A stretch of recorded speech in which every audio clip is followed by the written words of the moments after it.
యేసు ప్రభు వారు 12 మంది శిష్యుల్ని ఆయన పిలుచుకున్నట్టుగా మనం చూడగలుగుతాం. ఈ 12 మంది శిష్యులు ఎటువంటి వారు? సామర్థ్యం గలవారా? తెలివి గలవారా? చదువు ఉందా? జ్ఞానుల? భాషా ప్రావీణ్యత గలవారా? ఏమండి, ఏమైనా శాస్త్రాలు పెరిగిన వ్యక్తి అంటే వారికి ఏమీ తెలియదు. అమాయకులు. చేపలు పట్టుకోవడం, కొన్ని బియ్యపు గింజలు తెచ్చుకోవడం, వండుకొని తినడం ఈ సాంప్రదాయం. కానీ దేవుని బిడ్డలారా, ప్రతివాడు అనుకోవచ్చు, ఈ బోధకుడు, ఈ యేసు ఆ జాలర వాళ్ళని వెనకేసుకుని తిరుగుతున్నాడు. అంటమే కాదండి, అనుమానం కాదు. సీమోన్ ఇంటికి వెళ్తే వంటకి పాపాత్మురాలు స్త్రీ వచ్చి ఆయన పాదాలతో అత్తరు కడిగితే ఆయన అంటున్న మాట ఏంటి? ఇదిగో మనం యూదులం, ఒక పాపాత్మురాలు వచ్చి నిన్ను అంటుకోలా చేస్తామంటే ఈయనేంటి ఇలా ఉన్నాడు? ఇటువంటి బాగుంటాయి మనుషుల్లో. నేనంటే మీకు తెలీదు, మాకు విలువలు ఇయ్యరు, మమ్మల్ని పట్టించుకోరు, ఇటువంటి అన్ని కొండముచ్చులాగా, కొండెక్కిన కొండముచ్చులాంటి ఆలోచనలు చేస్తాం మనం. కానీ యేసు ప్రభు ఏం ఆలోచించాల? ఎవరైతే నా పనికి నిలబడతారో, ఎవరైతే నా పనికి వస్తారో ఆయన నువ్వు ఎక్కడో సరే వెతికి పిలుచుకొని ఒక మార్గాన్ని తెచ్చాడు. ఆమేన్, హల్లెలూయా. పిల్లరా, ఈ 12 మంది యొక్క జీవితాల్లో వీళ్ళు కాకపోతే వేరే వాళ్ళకి శ్రమ వచ్చి నిలబడేవాళ్ళు కాదు. ఎవరు నిలబడగల శ్రమలో, బాధలో, సేవా జీవితంలో, శ్రమల జీవితంలో, కష్టాలు, బాధలు, ఒడిదుడుకులు ఎవరైతే నిలబడగలరో ఆ సామర్థ్యం మనకు తెలియదు, కానీ దేవునికి తెలిసి ఉంది కనుక వారిని పిలుచుకున్నాడు. మొట్టమొదటిగా ఆంధ్రయ్య పిలుచుకున్నప్పుడు, ఆంధ్రయ్య ఆయన కూడా చేపలు పెట్టుకున్నాడే. ఆయన ఎలా చచ్చిపోయాడు చెప్ప? ఇంటూ ఆకారంతో సిలువ వేశారంట.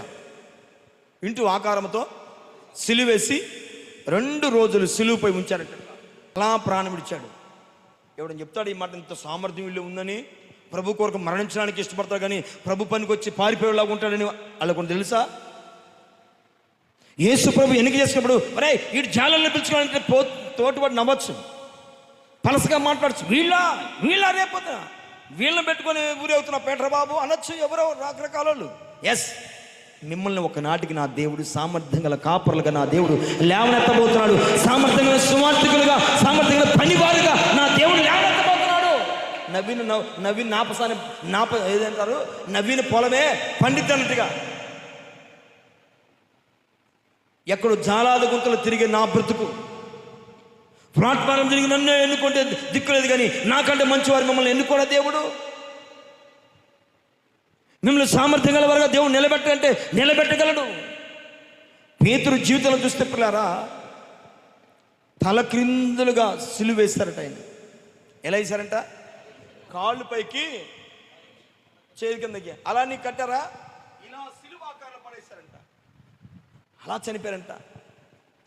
ఎన్నుకునేటప్పుడు అందరూ పలసగా నవ్వుండొచ్చు, కానీ మరి త్యాగము, నా కొరకు నిలబడే టాలెంట్ వీళ్ళలో ఉంది. బక్కోడైనా గెట్టోడు అనుకున్నాడు యేసు ప్రభు వారు. ఇంక మనం గమనిస్తే జబదయి కుమారుడు యాకోబు మీకు తెలుసు, తల నరకబడ్డాడు, చిరచ్ఛేదం చేయబడ్డాడు. అదే ఒకవేళ ఆయన పిలుచుకునే విషయంలో తప్పు జరిగి ఉంటే, ఆయన ఎన్నికల లోపం ఉంటే దీనికి ఇష్టపడతారా? అందుకని ఈ సామర్థ్యం గల వాళ్ళు ఎక్కడ దొరుకుతారని దేవుడు తిరుగుతూ ఉన్నాడు. తిరిగి పట్టుకొచ్చుకుంటా ఉన్నాడు. ఎంతమంది పట్టుకొచ్చారు? 12 మంది. దేవుని బిడ్డలారా, ఇక్కడ మనం చెప్పుకుంటూ వెళ్తే జబదయి కుమారుడు యోహాను ఉన్నాడు, మరొకడు. ఎవరైనా ప్రకటన గ్రంథకర్త ఆయన ఉన్నాడు కదా. ఆయన నూనెలు వేశారంట. నూనెలో ఏం చేశారంట? నూనె బాగా సలసల మెస్తున్న నూనెలో ఇసురేశారంట. ఆయన నూనె కళాయిలో పడాల్సిన జారి అవతల పడ్డాడు. జారి సావలేదని పద్మాస దీపంలో పోయి ఆ పలుకురాళ్ళ కొండలు పడేశాడు. ఇటు రావడానికి లేదు, అటు పోవడానికి లేదు. ఆయన ఈ దరికి రావాలన్నా రాలేడు, ఆ దరి ఉండాలంటే ఉండలేడు. ఎందుకని? పలుకురాళ్ళు కొండల సంగతి వేరు. అక్కడ పచ్చిక అస్సలు ఉండదు. పలుకురాళ్ళతో చిన్న ఎండకి పెద్ద ఎండకి అది మండిపోతూ ఉంటుంది. దేవుని బిడ్డలారా, ఈ సామర్థ్యం ఉందని దేవుడు ఎప్పుడు తెలుసు? ఏర్పాట్లు ఉన్నప్పుడు తెలుసు. ఏర్పాట్లు ఆయన పిలుచుకున్నప్పుడు తెలుసు, వీడికి సామర్థ్యం నా విషయమై నిలబడే సత్తా గల్లవాడు గనుకనే ఆయన పిలుచుకున్నాడు యోహాన్ని. ఆమేన్, హల్లెలూయా. ఆమేన్, హల్లెలూయా. పురుమేంతో బిడ్డలారా, పిలుపు. నెంబర్ 5, పిలుపు. సిలువలో కట్టి రాళ్ళు రువి చంపారంట. సిలువ కట్టి ఏం చేశారంట? రాళ్ళు ఇసుకేసి కొట్టేసి చంపారంట. మరి మీకు దండం పెడతారా? యేసుబాబు గురించేగా మీరు మీ బాధ. నేను చెప్పలేను, వదిలేంటంటే సింపులే కదా. ఆ మాట అంటానికి ఇష్టపడరండి వీళ్ళు. ఆమేన్, హల్లెలూయా. ఎందుకు ఇష్టపడంటే యేసయ్య ఎన్నిక చేయబడిన ప్రజలు ఎట్లాగే ఉంటారు. యేసయ్య చేత పిలువబడిన సేవకుడు, సువార్థికుడు, దేవుని బిడ్డలు ఇలాగే ప్రాణమేనిస్తారు కానీ వెనుదిరగరు. ఈ సామర్థ్యం గల వారిని దేవుడు పిలుచుకున్నాడు. సో దేవుని బిడ్డలారా, మనం ఇంకా బాగా ఆలోచిస్తే కన్నీటి వ్యధలో చెప్పాలంటే బర్తలోమాయి. ఎవరంట? బర్తలోమాయి. ఆయన ఎలా చంపారు తెలుసా? పొట్టేలు చర్మం ఒలిచినట్టుగా చర్మం ఒలిచారంట. పొట్టేలు చర్మాన్ని ఎలా ఒలుస్తారు? ఒక చోట కత్తితో బెజ్జం పెట్టేసి చేయి పెట్టి ఎలా కత్తితో కోసుకుంటూ వస్తారు. చర్మాన్ని ఒలిచారంట. దేవుని బిడ్డలారా, ధనవంతుడు ఒప్పుకుంటాడా దానికి? సోపాల పండుకుని ఒప్పుకుంటాడా? అందుకే వాడిని పిలవలు. ఒప్పుకోలేడు కనుక, ఓర్చుకోలేడు కనుక వాడిని పిలవలా. అందుకే ఎవరిని పిలిచారు? ఎవరిని పిలిచాడు ఆయన? బర్తలోమాయిని పిలిచాడు. కూటికి పేదవాడే కానీ దేవుడు కలిగిన వాడు. కూటికి పేదవాడే కానీ విశిష్టత కలిగిన దేవుని కలిగిన వాడు వ్యక్తి. ఆ విశిష్టత కలిగిన దేవుడు కలిగిన వ్యక్తులు పిలుచుకోవడం విషయంలో ఎన్నికలు ఎక్కడ తప్పులేదు.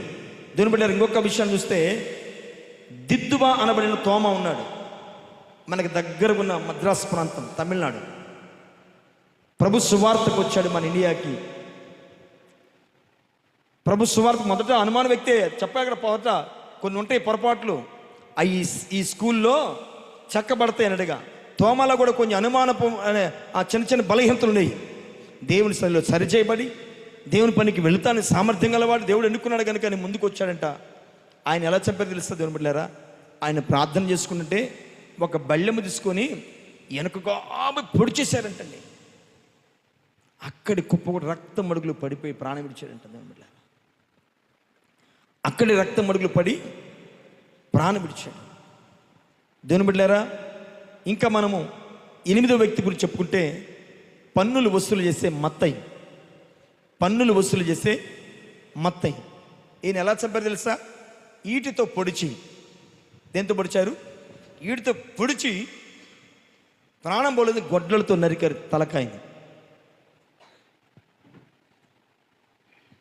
దానికి ఇష్టపడతారు కనుక ఆయన ఎంచుకున్నాడు. పిలిబిత్రగాలను పిలుస్తాడా? ఈ ఊళ్ళో ఎంతమంది లేరు? మీ ఊళ్ళో పెద్ద పెద్ద వాళ్ళు గొప్ప వాళ్ళు లేరా? ఏమండి, ఈ లోక గొడవలు కత్తులు బల్యాలు పట్టుకుని తిరిగే వాళ్ళు లేరా? ఉన్నారు. ప్రభు సన్నిధిలో పోరాడే వ్యక్తులకి ఆ సామర్థ్యం వాళ్ళకి లేదు, మనకిచ్చాడు. దేవుని బిడ్డలారా, మీరు గమనించండి.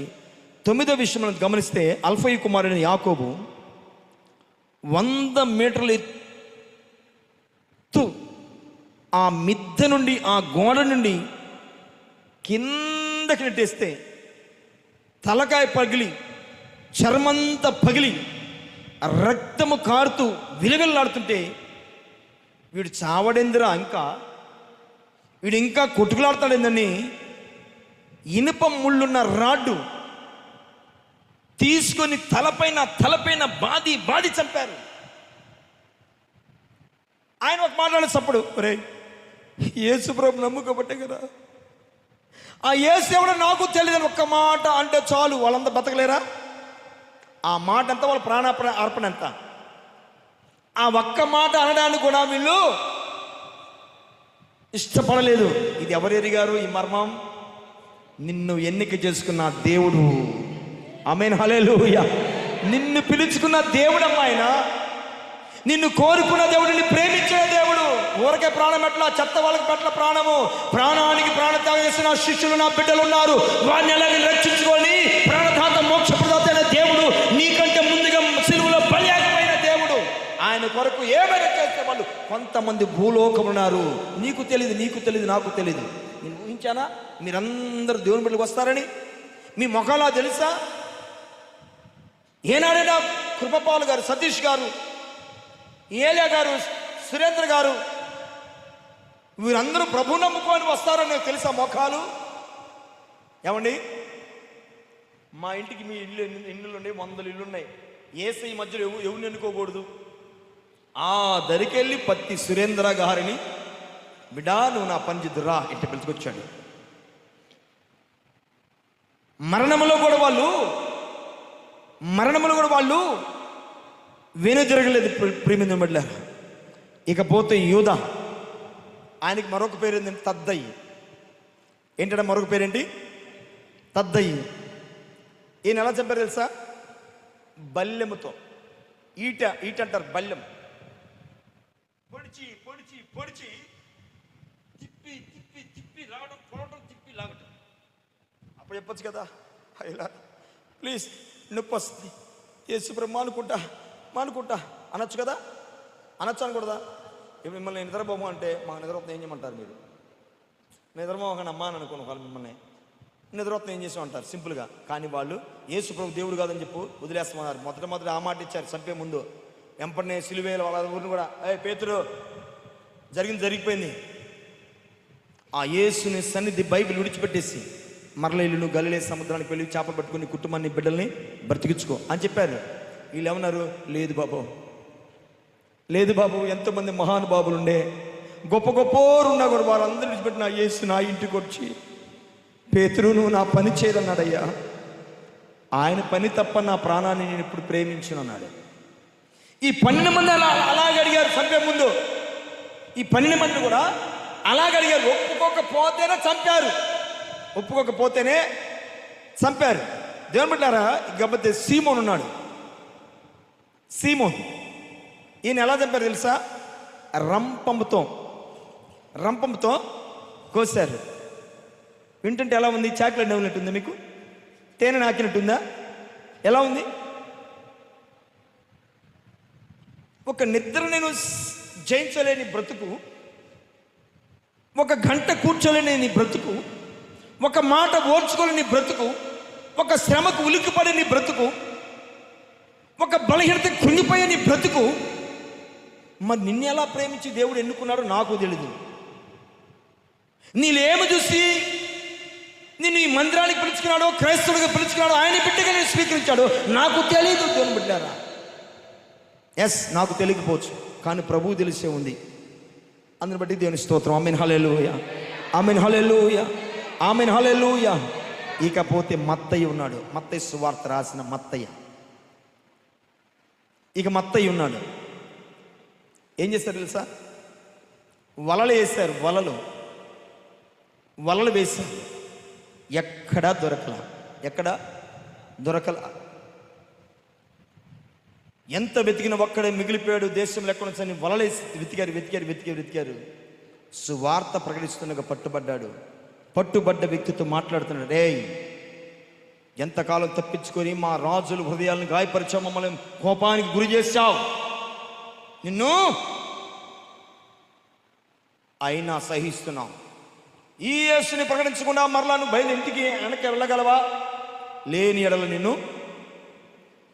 నిన్ను శిరచ్ఛేదం, నీ మెడకాయ మీద తలకాయ ఉండదు. ఏది కవలు కోరుకొని ఒక ఆప్షన్ ఇచ్చారు. ఇప్పుడు ఏం చేయాలి?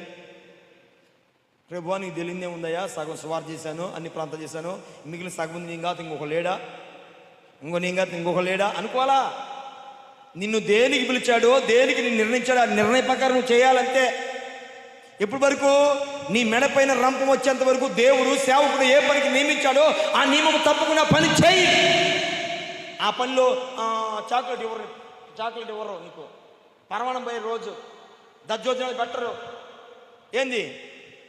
దేవుడు నిన్ను ఎందుకు ఎన్నుకున్నాడో, దేనికి పిలిచాడో, సేవకుడు దేనికి నియమించాడో ఆ నియమానికి ఎప్పుడు దాకా ఉండాలి? ప్రాణం పోయేంత వరకు ఉండాలి. ఈ వ్యక్తి మత్తేనంట, నో సార్, నో. ఆ మాట వినడానికి నాకు ఇష్టం లేదు. మాకు ఒక పని అప్పగించాడు ప్రభు వారు, మా బోధకుడు, మా గురువు గారు అప్పగించాడు. ఆ పని కొరకు ప్రాణం పోయిన ఓకే, కానీ ఆ పని మేము విడిచిపెట్టి ఉండవా? రైట్. వెంటనే ఆ చేతుల కత్తితో సింపుల్గా నరికేశారండి. తలకాయ పడితే ముందు నడిచిపోయి ముందు కింద పడి తనకలాడుతుంటే ప్రజలందరూ గుళ్ళుమని నడిచారండి. చనిపోయేవాడు ఏడ్చాడా? దేనికి పిలువబడ్డాడో పిలుపు తగినట్టుగా తన జీవితంలో పోరాడాడు. దేవుడికి సేవకుడు దేనికి నియమించాడో ఆ నియమాన్ని కట్టుబడి, అది ప్రాణమా, బలహీనత, బాధ, కష్టమా, కృంగుబాట, వీటన్నిటిని పక్కన పెట్టి ఈదుకుంటూ ముందుకెళ్ళిన వాడే ఆయన. అటువంటి వారిని, సామర్థ్యం గల వారిని దేవుడు పిలుస్తాడు. ఆమేన్, హల్లెలూయా. దేవుని బిడ్డారా, ఈ రోజు నేను చెప్పాలనుకున్న మాట, ఒక మెయిన్ లీడర్ బైబిల్ను పట్టుకుంటే, మనం ఆ లీడర్ చేయి పట్టుకుంటే మన చేయి కూడా గడగడ వణుకుతుంది. ఆయన తలుచుకుంటేనే అమ్మ బాబోయ్, ఇంత త్యాగమా, అసలు ఇంత కూడా ఉండి స్వార్థ చేయొచ్చా, స్వార్థ చేయగలమా, మన వల్ల అవుతుందా? చూడండి దేవుని బిడ్డలారా, శ్రమనే ఆయుధముగా ధరించుకున్నాను చెప్పబోయే వ్యక్తి ఏం చెప్పారు మీకు? మీరు గమనించండి దేవుని బిడ్డలారా.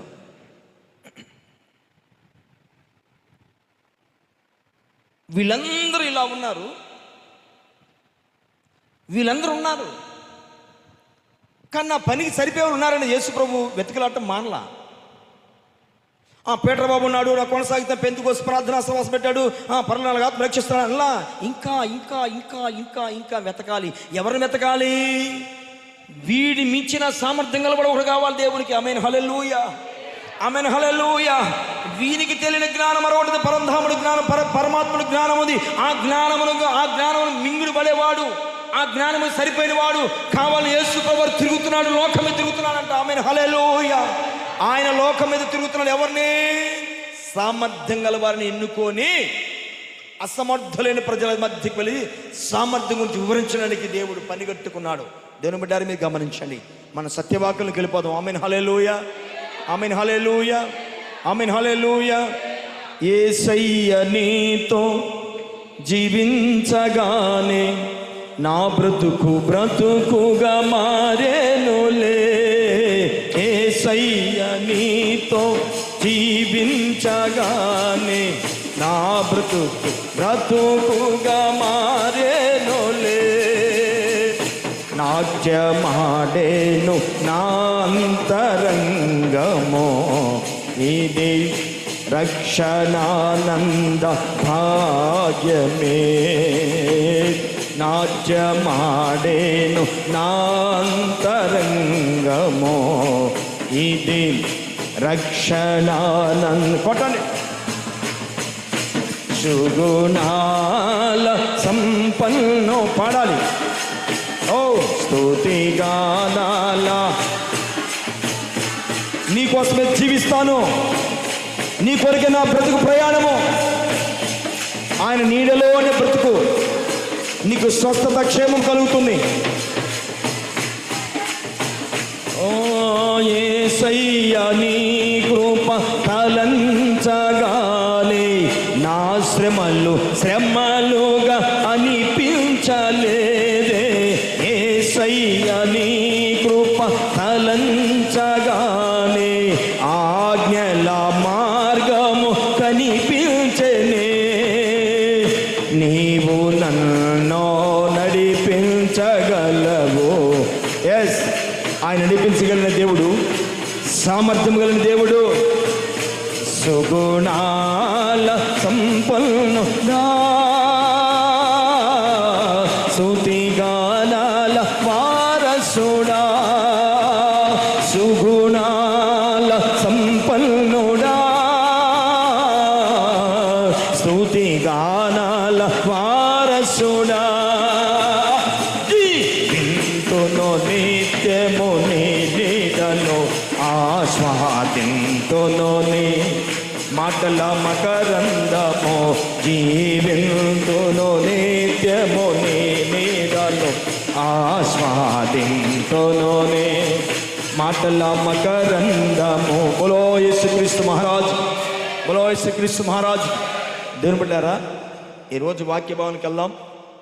ఇంతవరకు సత్యవాక్యాలు విన్నారు.